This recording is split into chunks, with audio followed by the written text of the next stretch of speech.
इंसान थोड़े से सुख के लिए क्या क्या कर बैठता है। ये इंद्री की लोलुपता है। विषयों के भोग में सुख नहीं है।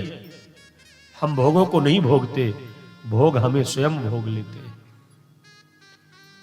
इन वासनाओं की पूर्ति करते रहोगे ना तो कभी भी मन तृप्त नहीं होगा। एक दिन आप चले जाओगे। ये तो विषय ऐसे हैं जैसे आप अग्नि में घी की आहुति डालो, तो घी की आहुति अग्नि में डालो तो अग्नि बुझेगी नहीं और बढ़ेगी। ठीक इसी प्रकार से वासनाएं हैं। ये जब इधर उधर जाएं, मन हमारा इधर उधर भटके, इनको दंडित करो, अपने आप को दंडित करो। इंद्रियों में संयम के कोड़े लगाओ। एक कथा शायद आपने सुनी होगी कि एक राजा के राज्य में एक बकरा था और वो बकरा इतना भूखा रहता था कि दिन भर खिलाओ तब भी वो खाना बंद नहीं करता था। राजा को बड़ा आश्चर्य लगा तो राजा ने घोषणा करवा दिया कि भाई जो इस बकरे का पेट भर देगा खिला पिला करके, उसको मनमांगा इनाम मिलेगा। बड़े बड़े लोग आते उस बकरे को दिन भर चराते और बकरे को चरा करके शाम को राजा के सामने खड़ा करते। राजा जब परीक्षण करता, हरी हरी घास डालता बकरा के सामने, तो बकरा का स्वभाव एक आध दो मुंह तो मार ही देता उसमें। जो दिन भर खाते रहते नहीं कहते कि इसका मुंह बकरे जैसा चलता रहता है। अब ऐसी वृत्ति थी। राजा कहते कि भाई तुम कैसे इसका पेट भरकर लाए हो, तो ऐसे ही खा रहा है। सारे लोग परेशान, कोई भी उसके पेट को नहीं भर पाया। एक उसी नगर में महात्मा जी आए। महात्मा ने पूछा भाई किस बात की भीड़ है, लोगों ने बताया। तो महात्मा जी राजा के सामने गए, कहा राजा साहब यदि आपकी आज्ञा हो तो मैं इस बकरे का पेट भर लाऊं। कहा महाराज अच्छे अच्छे बकरी चराने वाले लोग इसका पेट तो भर नहीं पाए, तो आप कैसे भरोगे। कहा कि ये हमारा काम है, आप तो आदेश करिए। ठीक है ले जाइए।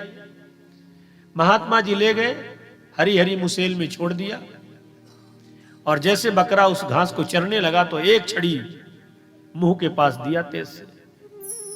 बकरा चौंक के उतनी दूर खड़ा हुआ, फिर धीरे से थोड़ी देर में जैसे तैसे हिम्मत जुटाया, पुनः घास की ओर बढ़ा और जैसे मुंह घास में लगाया वैसे एक सटाका फिर दिया और जैसे सटाक से मारते बकरा चौंक के उतनी दूर जाता। पूरा दिन यही किया, ज्यों घास में मुंह लगाए एक छड़ी खींच के। शाम के समय में लेकर के पहुंचे, राजा के सामने छोड़ दिया। लीजिए महाराज कर लीजिए परीक्षण।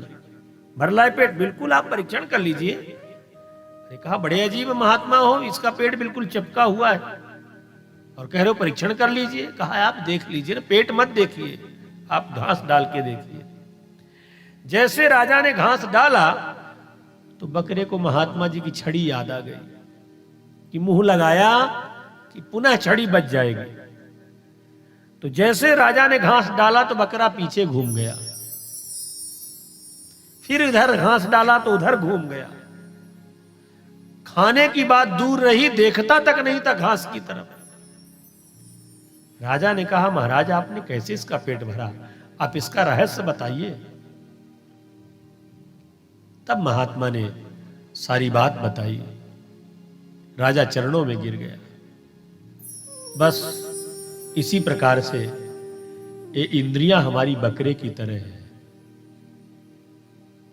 रसना अपनी तरफ खींचती है कि अरे भाई कहाँ बैठे हो, बढ़िया गरम गरम मगोड़ी बन रही है, प्रेम से पाओ, भजिया बन रही है। रसना अपना स्वाद लेना चाहती है, आंखें सुंदर दृश्य देखना चाहती हैं, कान सुंदर सुनना चाहते हैं, नासिका सुंदर खुशबू लेना चाहती है। हर इंद्रियां अपनी अपनी ओर खींचती हैं और एक इंद्री के बस में जीव होता है तो प्राण गंवा देता है।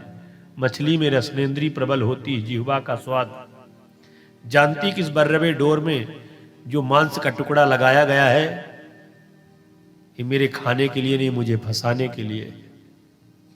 फिर भी वो जाती है स्वाद लेने के लिए और प्राणों को गंवा देती है।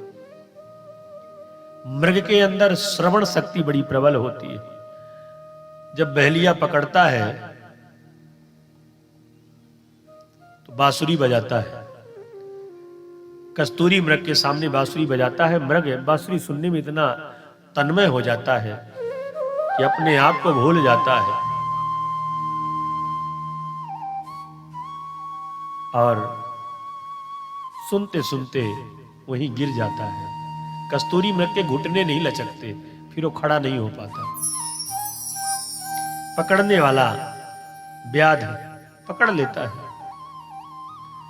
हाथी में स्पर्श शक्ति बड़ी प्रबल होती है, स्पर्श का प्रेमी होता है। जो पकड़ने वाले लोग होते हैं तो खाई खोद देते हैं, उसके ऊपर पतली पतली झाड़ियां डाल देते हैं और उस झाड़ी के ऊपर पुतला खड़ा कर देते हैं हथनी का। हाथी को छोड़ देते हैं।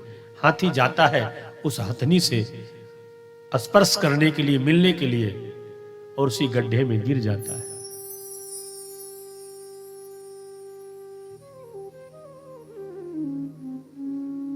तो जब एक इंद्री के बस में पतिंगा रूप का प्रेमी होता है, बरसात में पतिंगा होता है ना, कीड़ा,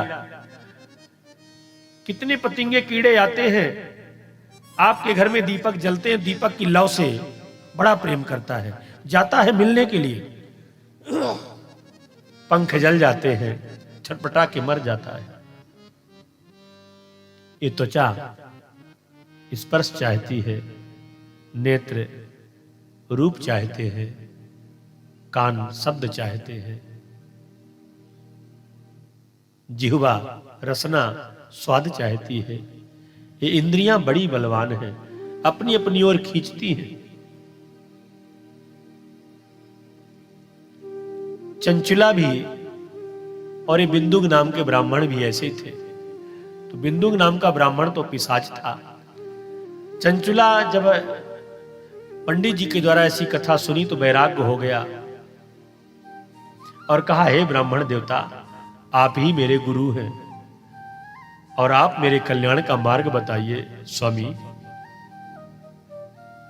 मैं बहुत डरी हुई हूं, मैंने अपने जीवन में बहुत पाप किए, मेरा कल्याण कैसे हो।